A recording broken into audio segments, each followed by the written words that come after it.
তারুণ্যের সমাবেশের প্রস্তুতির আরো খবর জানাতে বগুড়া থেকে যুক্ত হচ্ছেন সহকর্মী আব্দুল সালাম বাবু। বাবু, কাল তো সেমিনার, পরশু সমাবেশ, শেষ মুহূর্তের প্রস্তুতি জানাবেন আমাদেরকে।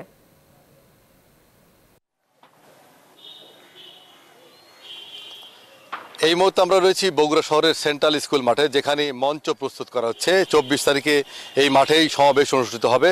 রাজশাহী এবং রংপুর বিভাগের তরুণরা এই সমাবেশে অংশগ্রহণ করবে। আগামীকাল যে সেমিনার রয়েছে বিকাল 3টায় শুরু হবে মমইনের মিলনায়তনে। সেখানে বিএনপির জাতীয় স্থায়ী কমিটির সদস্য নজরুল ইসলাম খান প্রধান অতিথি হিসেবে উপস্থিত থাকবেন।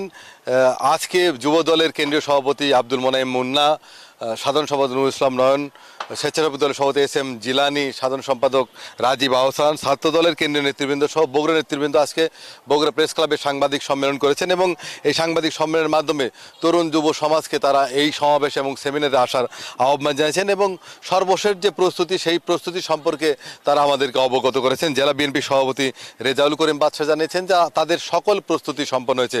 ইতিমধ্যে একাধিকবার এই মাঠ পরিদর্শন করেছেন বিএনপি রংপুর বিভাগের সাংগঠনিক সম্পাদক অধ্যক্ষ আসাদুল হাবিব দুলু, রাজশাহী বিভাগের নেতৃবৃন্দ, বগুড়া জেলা বিএনপি নেতৃবৃন্দরা তারা সবসময় তদারকি করছেন যেন সভা এবং সেমিনার দুটোই যেন সফল হয়।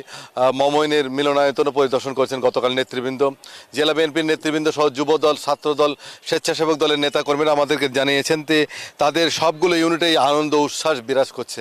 তারা অপেক্ষায় রয়েছেন আগামীকালের সেমিনার এবং পরদিন সমাবেশের জন্য, যে সমাবেশে লাখো তরুণ ছাত্র যুবরা অংশগ্রহণ করে বিএনপির ভারপ্রাপ্ত চেয়ারম্যান তারেক রহমান যে তরুণদের কাজে লাগিয়ে বাংলাদেশকে সামনের দিকে এগিয়ে নিতে চান, তরুণদের যে মেধা, সেই মেধা মননের বিকাশ সহ সেই তরুণ সমাজের বিভিন্ন প্রস্তাবনা এই দেশকে সামনে এগিয়ে নেওয়ার লক্ষ্যে সেই প্রস্তাবনা তারা আগামীকাল শুনবেন এবং বিএনপির যে 31 দফার রূপরেখা বাস্তবায়নে তরুণদেরকে সম্পৃক্ত করার জন্য আগামীকালের সেমিনার এবং পরের দিনের এই সমাবেশ। এই ছিল বগুড়াতে সর্বশেষ।